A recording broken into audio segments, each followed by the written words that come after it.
Hey guys, and welcome to this Barbarian Assault Attacker Guide for beginners.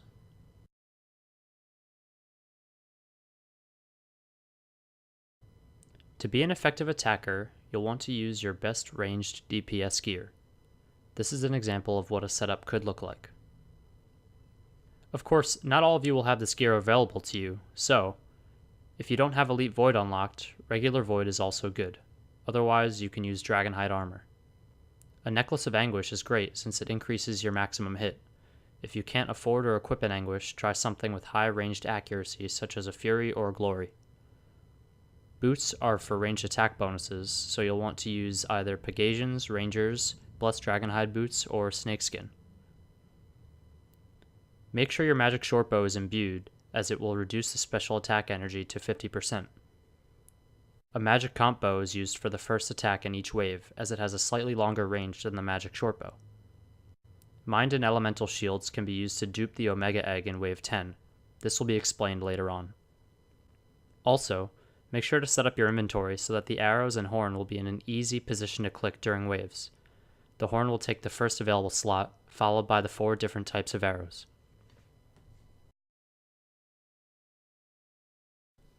One of the attackers should be the scroller, and should add players in the following order. Attackers first, followed by healer, then collector, and finally defender, or AAHCD for short. This is the most used scrolling order because of where each player spawns when the waves start. The scroller is called the main attacker and should target penance fighters.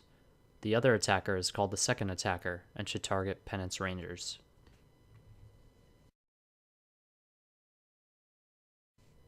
At the start of each wave, you should grab arrows from the dispenser. Once you've grabbed your arrows, head northwest toward the fighter and rangers. Make sure that you don't venture east of this line. If possible, stay even more west just to be safe. This usually ensures that penance healers will not be able to aggro you, and will only aggro either the healer or defender. This makes the healer's job much easier. While you're running toward the fighter and ranger caves, you can use the horn to call for the collector and equip the correct arrows. There are 4 types of arrows: bullet, field, blunt, and barbed. However, most people don't use these names and instead go by the colors of the arrows. Each colored arrow corresponds to the color of the magic attack associated with it. Wind spells correspond to white arrows, water for blue, earth for green, and fire for red. Always use the rapid attack style while ranging. Ranging potions are also helpful and will allow you to hit up to a 46. After killing all the penance, rangers, and fighters, head east toward the eastern cannon and start shooting red eggs at the remaining penance to speed up the wave.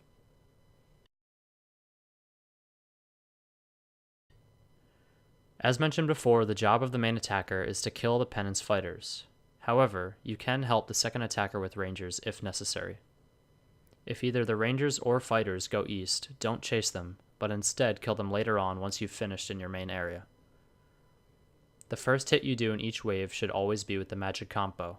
After that, you'll switch to the magic shortbow for the rest of the wave. Here's how the main attacker will generally proceed with each wave. For wave 1, tag the first fighter with the magic combo and finish it off with your magic shortbow. Kill the second fighter as it spawns with normal shortbow attacks. For the last 2 fighters in each wave, you should use your special attack to make sure the wave ends quickly.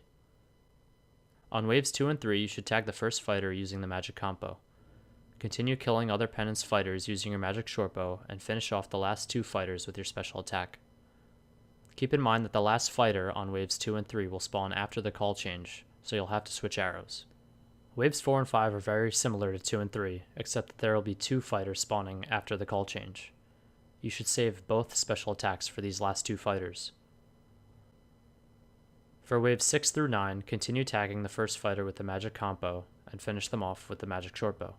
Special attacks should be used on these waves if there are a lot of penance fighters or rangers alive at one time, or there are almost no eggs for the collector to pick up. On wave 10, the runner and healer caves are swapped.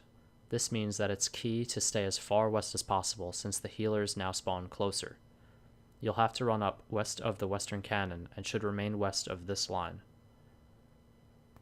Kill the fighters and rangers just like waves 6 through 9.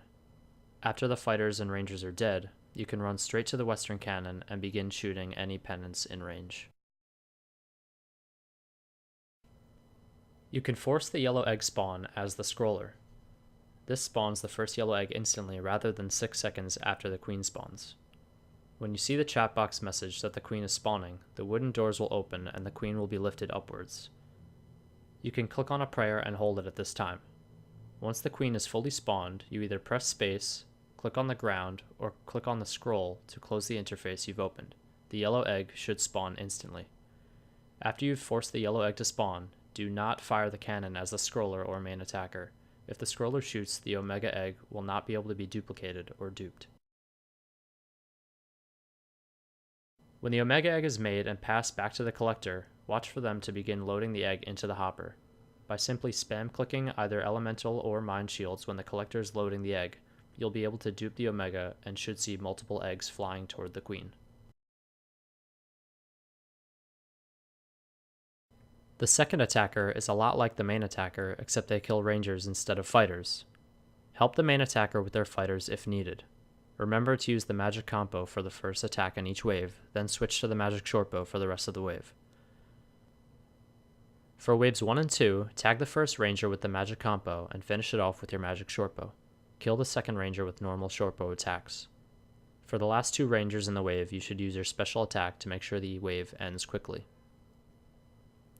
In waves 3 through 5, tag the first ranger with your magic combo, then finish the rest of the rangers with normal shortbow attacks until the call change. In the second call, there will be 2 rangers that spawn, which you should finish quickly using your special attacks.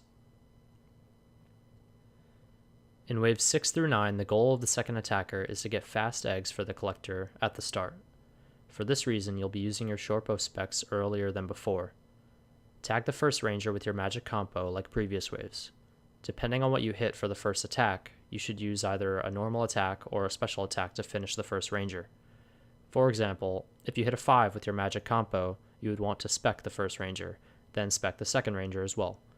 If your first hit with the magic combo is around 20 or 30, it's best to finish it off with your normal attack to save both the special attacks for the second and third ranger. On wave 10, the runner and healer caves are swapped. This means that it's key to stay as far west as possible, since the penance healers now spawn closer. You'll have to run up west of the western cannon and should remain west of this line. Kill the rangers and fighters just like in waves 6 through 9. After the fighters and rangers are dead, you can run straight to the west cannon and begin shooting any penance in range. The second attacker usually adds spikes to the poison egg received from the healer. Pass the egg to the defender once the spikes have been added, and run toward the cannon. The second attacker is allowed and should shoot the penance queen. You can spam click the omega egg to shoot more eggs if the main attacker is duped. I hope you found this guide useful, and if you have any questions, feel free to leave them in the comments below.